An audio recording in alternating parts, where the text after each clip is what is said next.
You don't have to go through all of chapter 2, just the first verse or two of chapter 2.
Okay, I think I'll start. The reason why I'm having you read that is because there's a lesson in it that goes back to the prologue itself, which we know and we recognize as in some way reiterating or restating what we read in the first book of Genesis.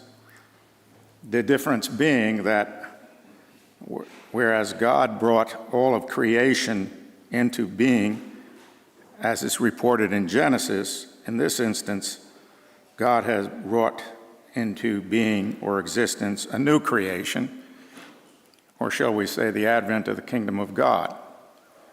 And that's the difference and the sameness of Genesis and the beginning of John's prologue. There's something else that Father mentioned, I guess maybe a month or a month and a half ago, which is that it doesn't end there. Because as we know in Genesis, there are 7 days counted. And in John's gospel, up to the first verses of the second chapter, there are 7 days counted. It's not immediately evident because he doesn't say on the 7th day there was a wedding. But in fact, that is the 7th day because preceding that statement, there are 4 days if you count them. There's the first day where John is at the Jordan. There's the next day, verse 24, chapter 1. The next day, he sees Jesus coming toward him and says, there's the next day, or verse 35, the next day John stood there, and 2 of his disciples as well, And there's a next day, verse 40. On the following day, he wished to go away into Galilee and find Philip. Is that 40 or 44? 44. And then finally, at the start of chapter 2, and on the third day after the fourth day, there was a wedding feast in Cana of Galilee.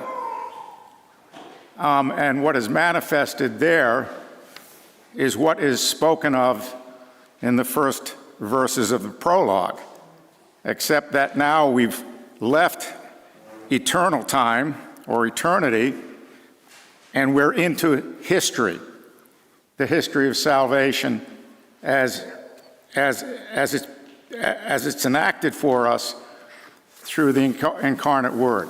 So I just wanted to show you that, to see that the prologue doesn't stand alone by itself. He doesn't just drop that theme. The other thing I wanted to read to you was from letter to the Colossians. Now, John's gospel is the last gospel written, roughly 95 A.D. The letter to the Colossians is written roughly 55. Is it 55 or 65? I'm going blank now. It's 55, I think. 55 A.D., attributed to Paul. And yet we hear something very similar if you go down to chapter 1, starting at verse 12. Giving thanks to the Father who has made you, this is not, you don't have this, giving thanks to the Father, unless you have a Bible in front of you, giving thanks to the Father who has made you fit for participation in the Holy Ones. I'm reading, let me pause here for a moment. I'm reading from a translation which I dare say none of you have, maybe a couple of you have, which is David Hart's translation. Why am I doing that? Because most all of the English translations, whether it's the New King James, whether it's the Revised Standard, whether it's the New Revised Standard, whether it's the NIV, the template is the King James. The template is. David, being an irascible fellow, decided he didn't need a template. But it's brilliant, his translation. It doesn't have the grandeur of the King James, but it's gritty and it's granular. And he gives us a perspective on the prologue in particular that we don't have unless we know Greek really well. The King James, in its translation, reflects a developed Christian Trinitarian theology and Christology. It reflects it. It's not to say that the translation is bad. It's just to say that some of the choices that are made are more amenable to an interpretation, a comfort level that we have within Orthodox Christianity, small o, whereas David stuns us. As my former colleague and teacher says at the back of the first blurb to this volume, I must say, the first time I knew of this was on a train coming from the Northeast, the Northeaster, the one that comes through Culpeper and Charlottesville and all the rest. David was living in Charlottesville at the time, and he happened to be on the train. He's taking notes copiously. And then he says, Vigen, I've got a contract to translate the New Testament from Yale University Press. Oh, okay. You all by yourself, all right. And that's what he did. So Wilkin writes, in its simplicity and freshness, David Hart's New Testament translation will sound as strange and as wondrous to 21st century English language speakers as the Greek of the New Testament sounded to first century speakers of the Greek. And Wilkin's right about that. But it's a good way of getting at the prologue. The other thing I wanted to do, and I don't know what I did with those. Hold on.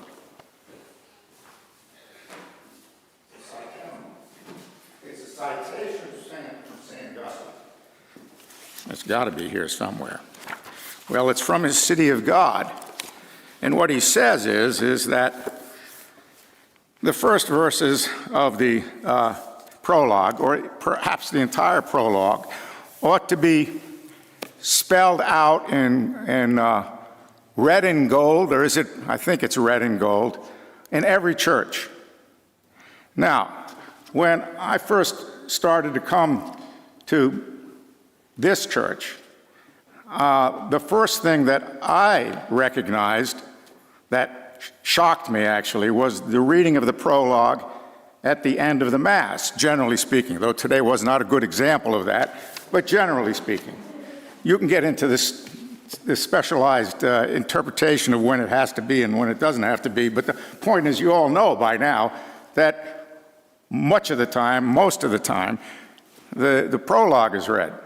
Well, are there any former Roman Catholics here?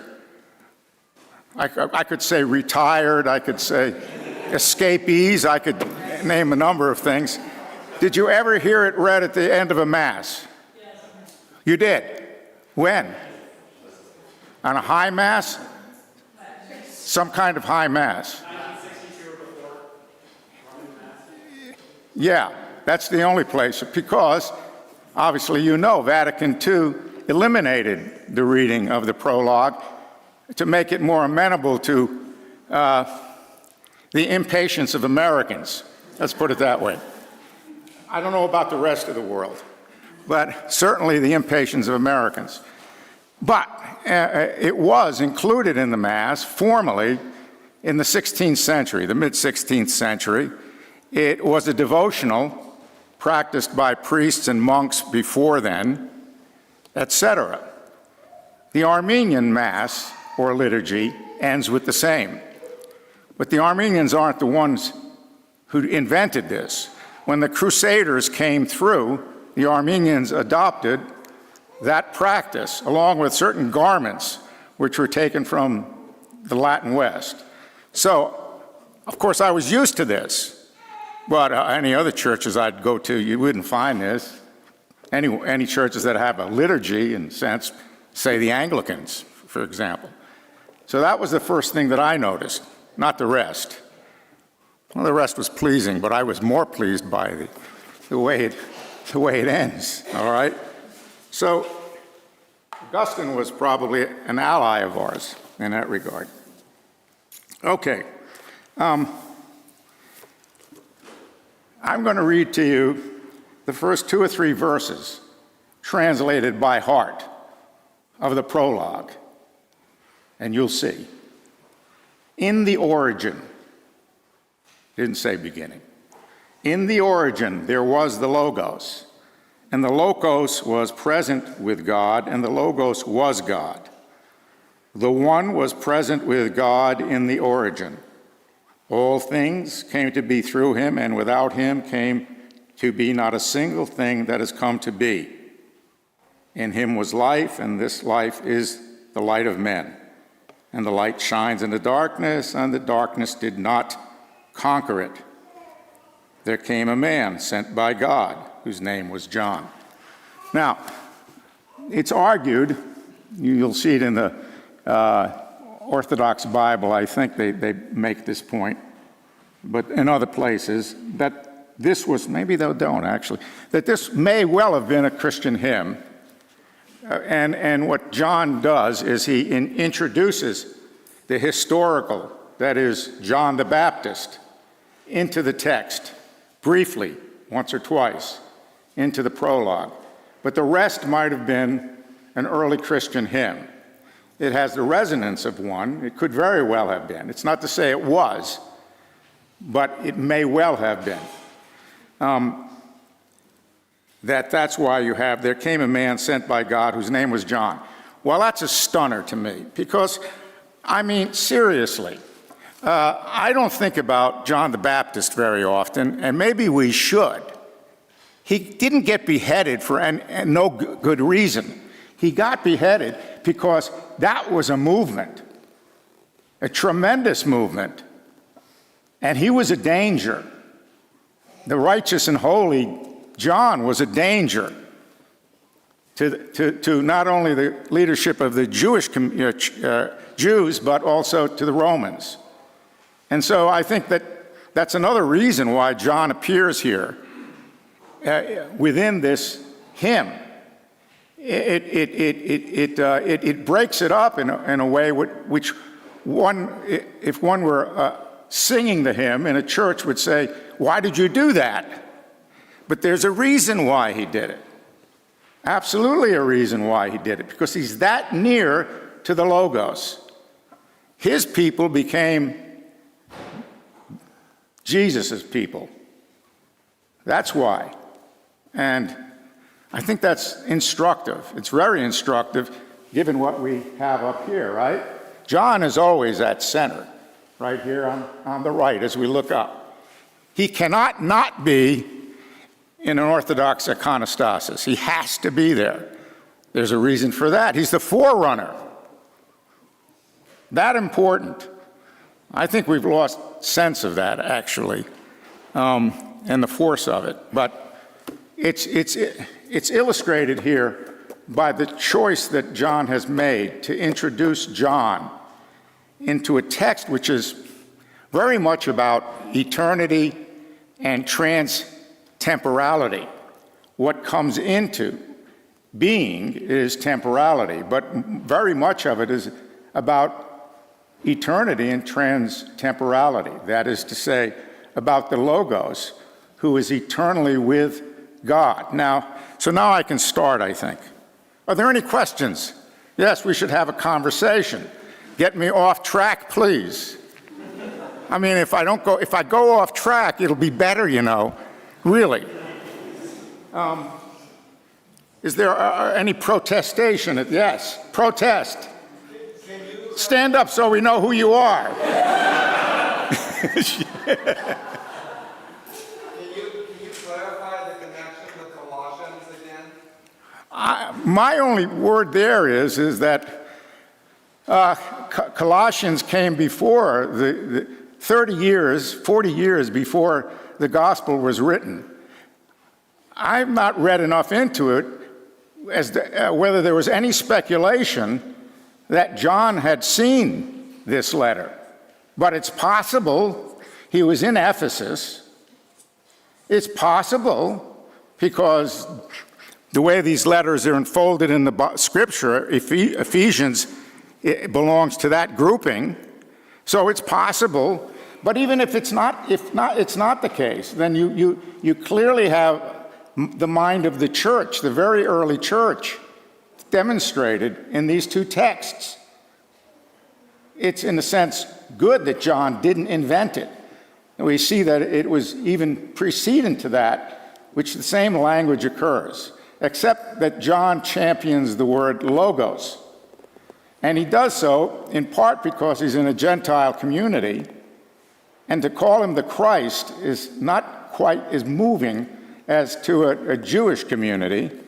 And the logos, the term logos, has been used both within Judaism and within Stoic philosophy, Neoplatonic philosophy. So it appeals, it catches the eye of Gentiles and Jews. But it's interesting, he doesn't use that language through the rest of the text. It's just there. It's not inappropriate, but it is in some sense stunning for it to appear like that. That's why. Now, start with the beginning. Why in the origin? Well, unfortunately, arche is the word there, can mean a number of things that the English doesn't comprehend. If you just say in the beginning, it may not be enough. I mean, you could use in the origin, or even in principle. If you look up the meaning of principle in a dictionary, the first meaning is the root of. At the root of creation is the word. Okay? That's why he's doing that. He's bringing our attention to it. David is the most... You don't want to be his when you come under his criticism, it's not good. You want to leave the room. And he's just a curmudgeon. And only a curmudgeon could do what he did here, is what I'm saying. It takes a certain personality to do this, but it's genius. I'm not saying you should read this text all the time. I'm just saying if you get lazy, start reading it. That's all. He'll wake you up. Wait a minute now. What do you mean, in the origin? What does that mean? Well, it means at the root of creation. That's what it means. The principle. So you could say, in the principle there was the Logos. At the root of creation there was the Logos. And the Logos was present with God. He repeats this again, the next verse. Present with God. Now, I'm not going to get into David's choice of print. What do I want? Font, or whatever. He has God spelled out 3 ways in this gospel. At least 3 ways. There's uppercase, upper, uppercase, smaller, and smaller. There's small uppercase, small uppercase, small uppercase. And what he's doing is he's accounting for the Greek grammar here. So, but the point is that in this first instance, God is God. Well, how else do you speak of God? Well, the Father, that's how, who is the arche of the Trinity, all right? So, in this case, you have the Logos face-to-face with God. Face-to-face, in a sense. Constantly in communion with God. Equal to God, without saying it. All right, that's the first claim. Then he goes on and he says, this one was present with God. Same thing. He repeats it, though. He wants to make it clear that the Logos is distinct, singular, person, without the language of the councils to lean on. So when we read this, particularly in the King James and those based on it, we read it out of the lens, through the lens of the councils, through the 6th century. That's how we read it. That's how Christianity has been formed. In one deformed way or another, that Christianity exists in all the American churches. In one deformed way or another, that form of Christianity exists in all the churches. Especially if they recite the Nicene Creed. I remember Stanley Hauerwas one time. Some of you know who Stanley Hauerwas is. He was Times Theologian of the Century or something some years back. Well, Stan's another curmudgeon. He likes to curse. We were at a conference in Minnesota, I think it was, and a bunch of us went to the Episcopal Church. That's the highest church we could find in the town. Aside from there may have been a Catholic church, but most of us went to the Episcopal Church. Well, it was horrendous what had been done to the liturgy, and the sermon was even worse. And I'm sitting next to Stan, and so we walk out of the church, and he turns to me and the others, and he says, "At least we recited the Nicene Creed. Thank God." Right? So this is before the creed. I don't know. I can't read this without the lens of formed Christianity. It's almost impossible. What David is doing is trying to jolt me out of that. It hurts, but he does it, okay?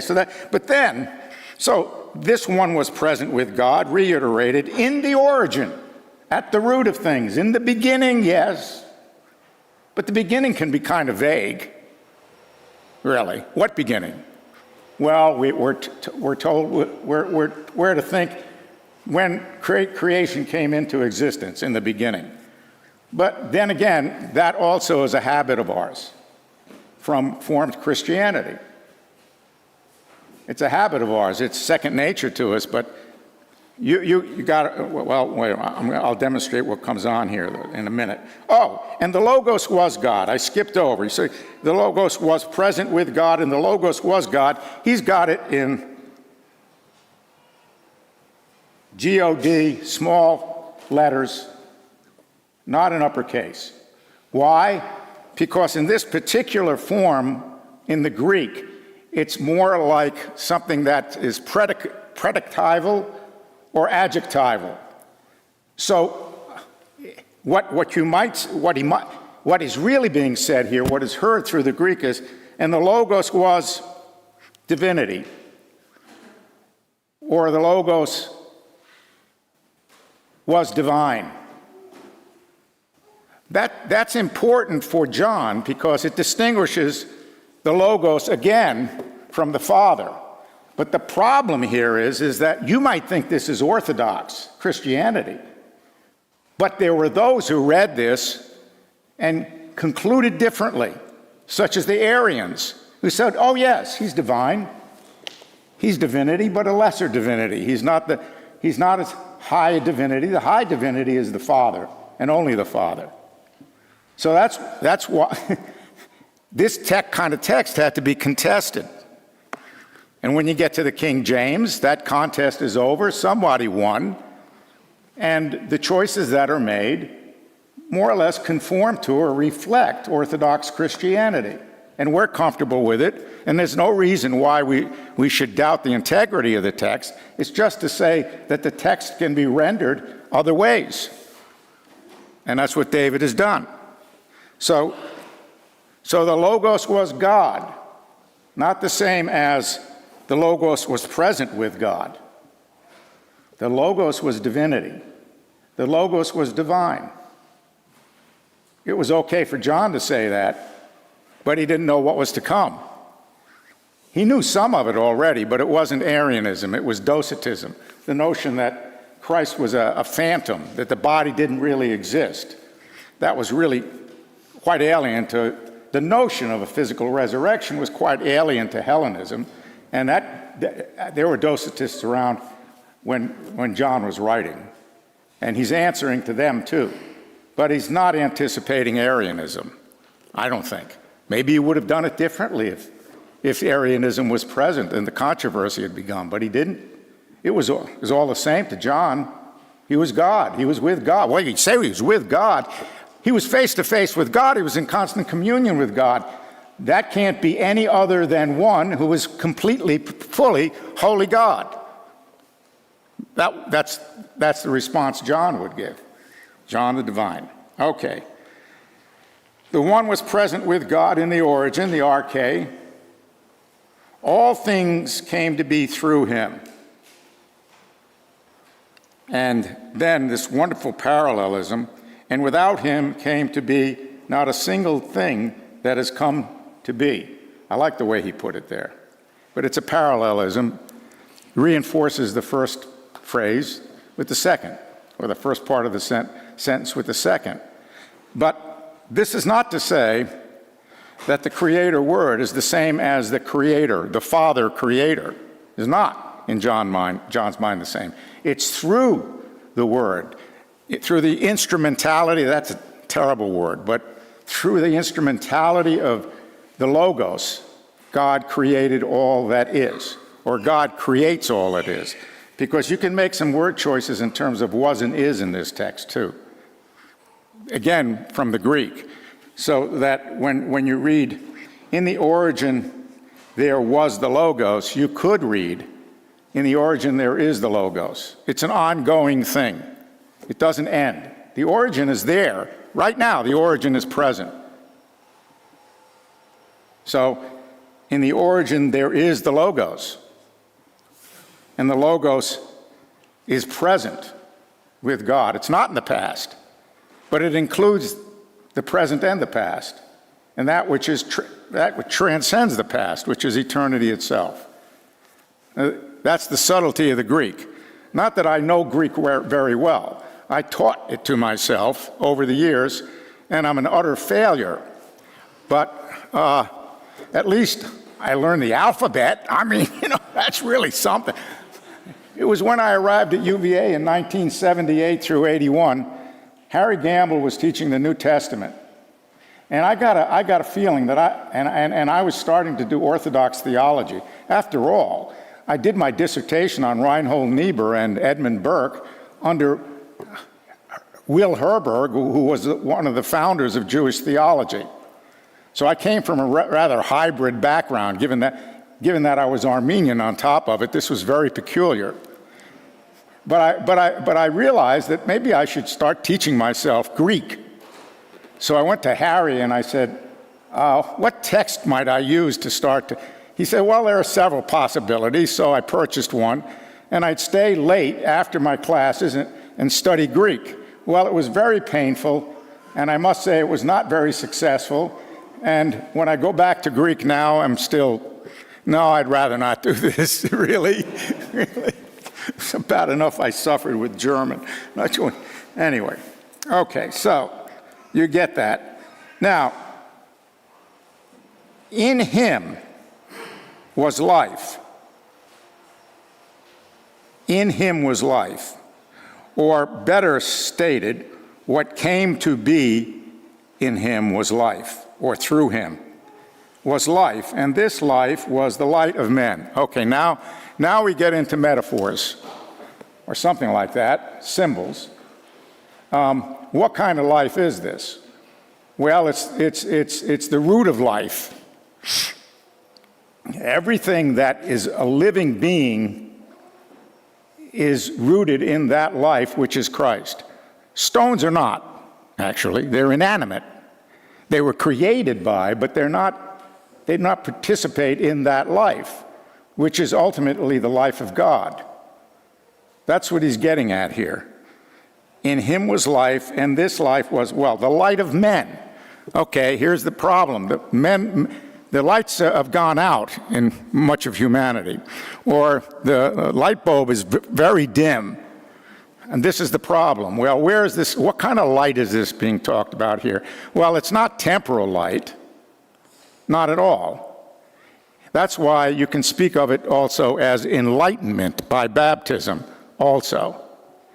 So the candles that might be held at a baptism are symbols of what really is going on here, which is an enlightening that is, well, if you look at icons, you'll never see a shadow. There's a reason for that. Because this light, this uncreated light, is without shadows. And in some of the great hymns of the East, I don't know about the West, I've not read it, but I assume it might come up there too. You have wording such as light without shadow. It doesn't cast a shadow. It's not the same light, the physical light that we have. And we have to assume that that's what John has in mind here. It's the same light that is cast from the burning bush. It's the same light that emits from Christ on the mount in his transfiguration. It's not the light that comes from your fireplace or even a candle. But we don't have any way to speak of this light any other way than through the symbol for it, which is, say, a candle or some such thing.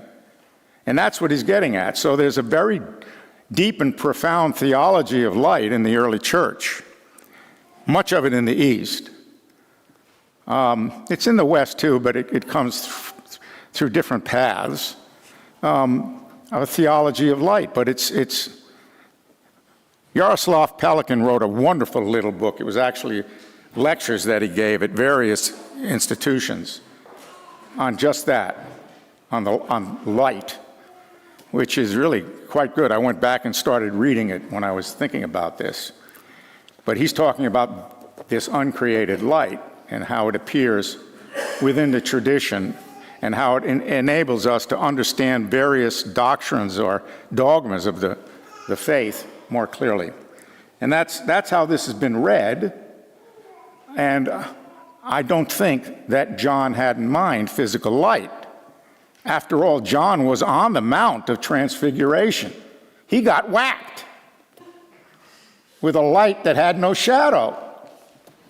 Really. What's marvelous is, well, it's marvelous, it's crazy, in Gospel of Mark particularly. They go up on the Mount, they witness this transfiguration, and then they don't believe a thing that Christ is saying to them. Dumb, dumb, dumb, dumb, dumb. It's not just that Peter refused to acknowledge that he was they just didn't get it. That's Mark's lesson to us. They didn't get it. You might have been up there too and never gotten it, even if you saw it, right? Okay, that's unaccountable, but what? I can't talk to my neighbors about this. What am I going to say? They'll think I'm crazy or something like that, right? It's so. So this light, though it breaks into temporality from eternity, it has a hard time in this world. And we are going to be reminded of this by John. Yes, because he brought that light with him too. So you read, in him was life, and this life was the light of men, and the light shines into darkness, and the darkness did not conquer it. Conquer is better than comprehend. So conquer is better, I think, than comprehend in this case. Comprehend, like, oh yeah, did you get that? No, it's not. It can mean comprehend, consume. Yes, overcome. Yeah, that's the root of it. It's not the way we use it most of the time now. So that's the choice that David has made here. Conquer or overcome would be another way of doing it. And at that moment, he breaks into the hymn, and it's not accidental, is it? It's not arbitrary. At that moment, he breaks into the hymn and says, "There came a man sent by God." God in this case meaning the Father. God in this case meaning G-O-D, all uppercase, whose name was John. And this man came in witness that he might testify about the light, so that through him all might have faith. But only that he might testify about the light.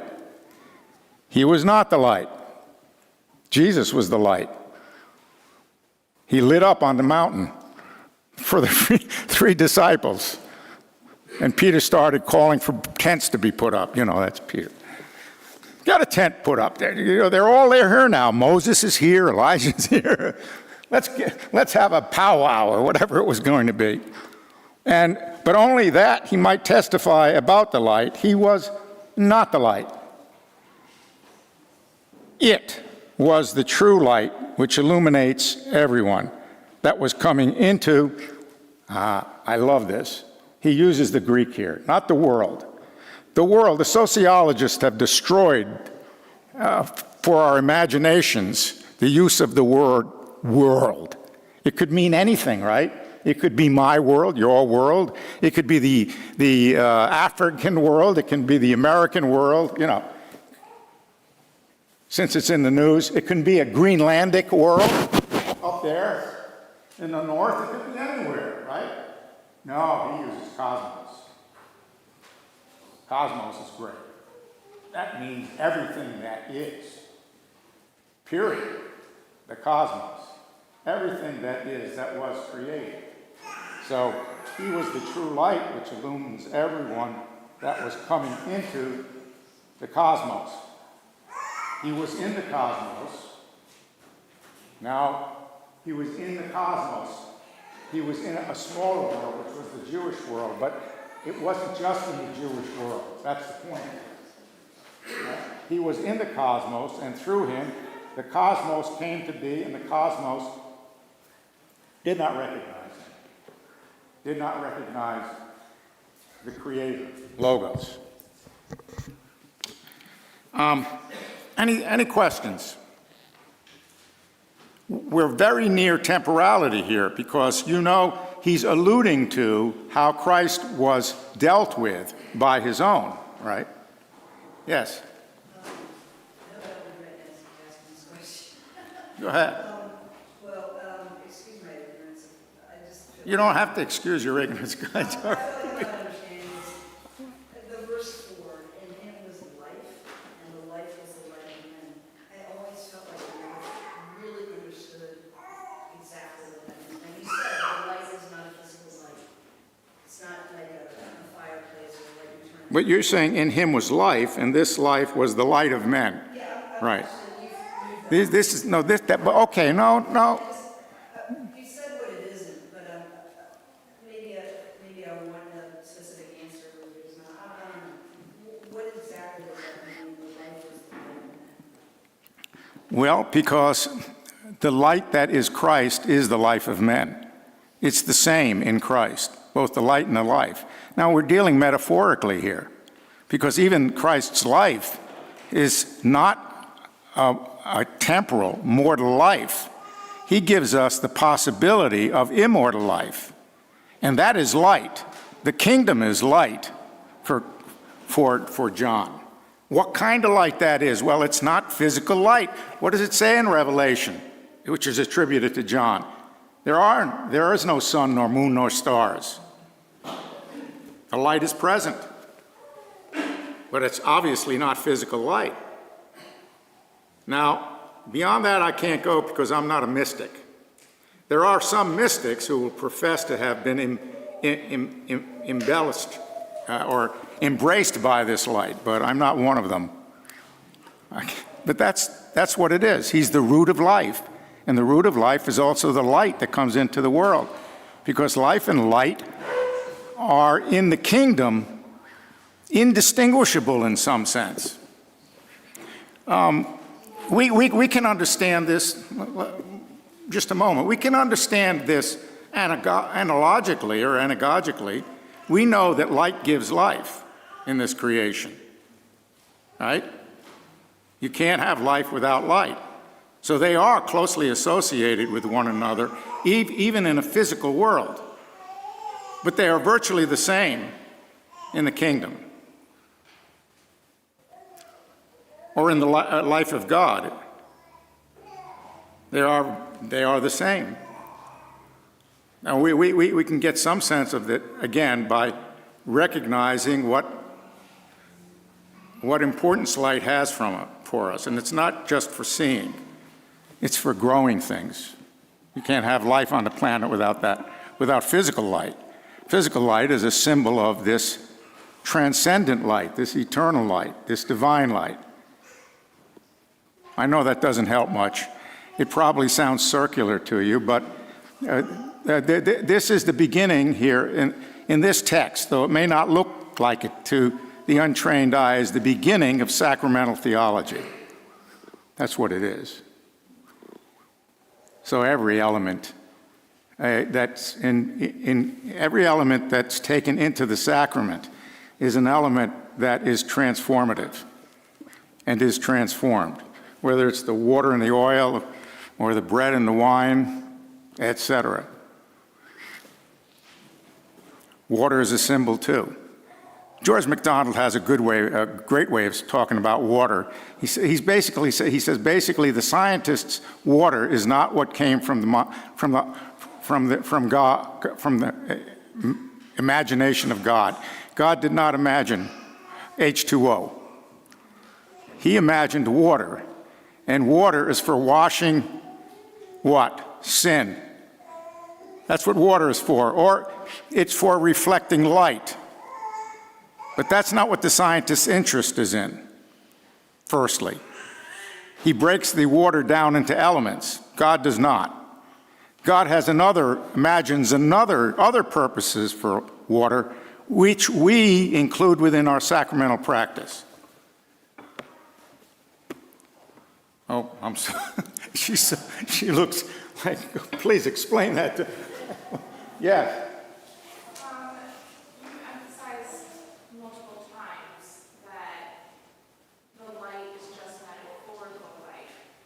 Well, it's a metaphor for what is being spoken of.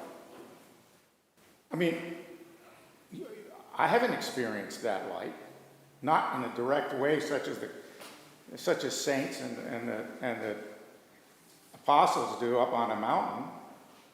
But what the saints are experiencing is not itself a metaphor.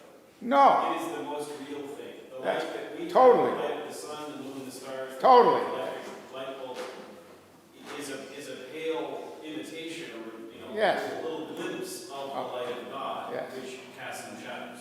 Well, what John is also saying is that the world became dark. That's due to sin. If the world weren't dark, we could see right through water to what its purpose is. We could see right through light to what light is, uppercase light, but we can't. The sacraments help us to do it. They are helpers, but we are in the darkness.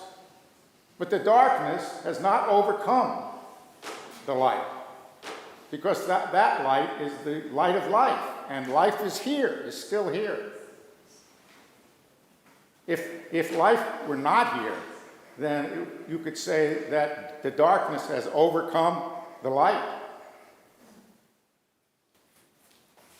Yeah.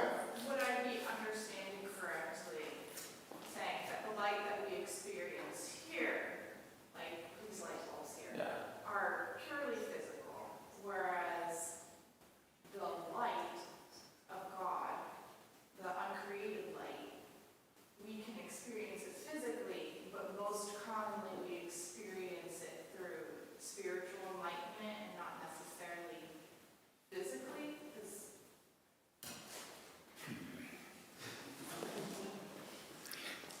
I guess that's incarnationally correct, because we can experience it through Christ. The disciples on the mountain did experience it, but only with Christ being present before them. Otherwise, they would not have experienced it. So one could say that in the sacrament of the Eucharist, the light is present. And I suppose if I were more conscientious about my praying, maybe I would have a mystical experience. I know the mystery is there, but I'm pretty dark.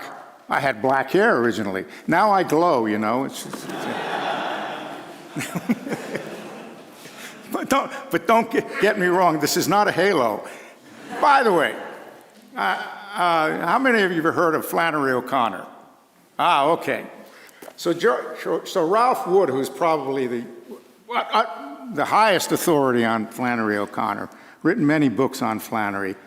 I had a conversation with him not long ago, and he had wondered whether I had read his most recent book on Flannery. Well, the fact is I haven't quite read it, but I had it in my hands. And he said, they forgot. What did they forget, Ralph? They forgot to put the images in the book that I wanted there in color. I said, what images? He says, one is a Pantocrator, and the other one is Flannery's self-portrait. Flannery has got a halo around her head. It's not exactly the halo you see in the Pantocrator, but you know that she was being deliberate about this, and instead of holding the scripture or whatever it might be, she's holding a peacock, which is not bad, because a peacock is a symbol of resurrection. It's wonderful. And he said, the idiots, he's really enraged. Well, writers can get that way, You leave out something like, so he sent it to me.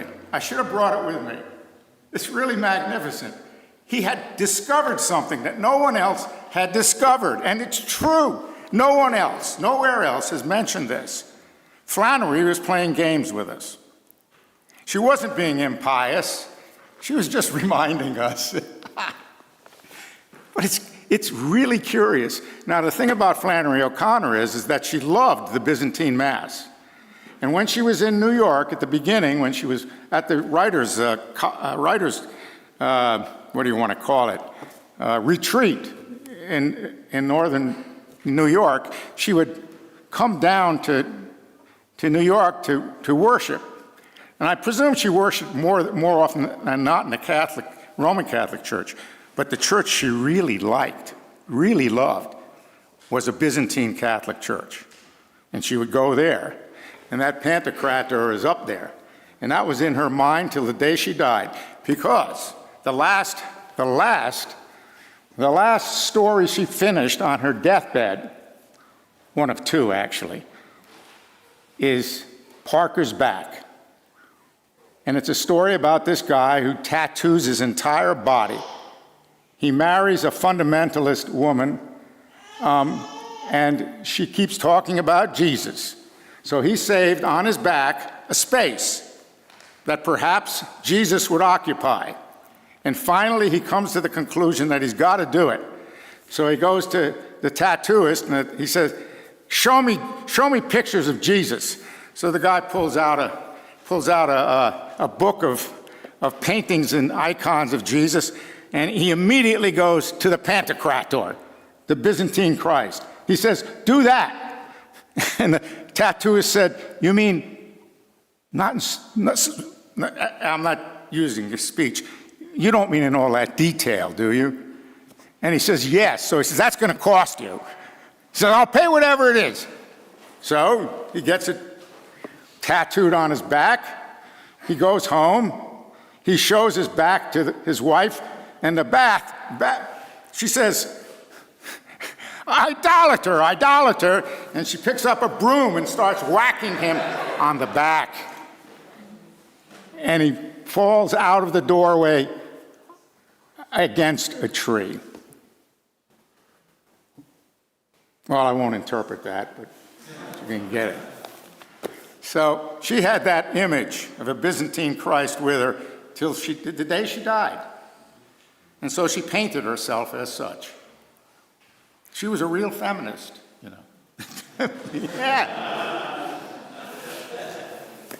Yeah. What time is it? Oh, it's almost time to end. I knew this would, let's see, where am I going to end this? So, 2 or 3 minutes more. John the Baptist testifies. He was the cosmos, the Christ was. He was in the cosmos, and through him the cosmos came to be, which we heard earlier on, in effect, right? All things were made through him, by him. He's repeating himself. It's parallelism, but it reinforces and it gives us another perspective on the same truth, is what I'm wanting to say. And he came to those things that were his own, and they were his own, and they who were his own did not accept him. Stop there. Did not accept him. Who's he referring to? Well, he's referring to the immediate family and the Jews, the nation itself. But obviously, the world is engaged in his destruction also, represented by the Roman Empire. So it's all of that. And that's what John is saying to us in his own unique, shall we say, speech, and perhaps echoing an ancient hymn. We'll work on this next week. Thank you.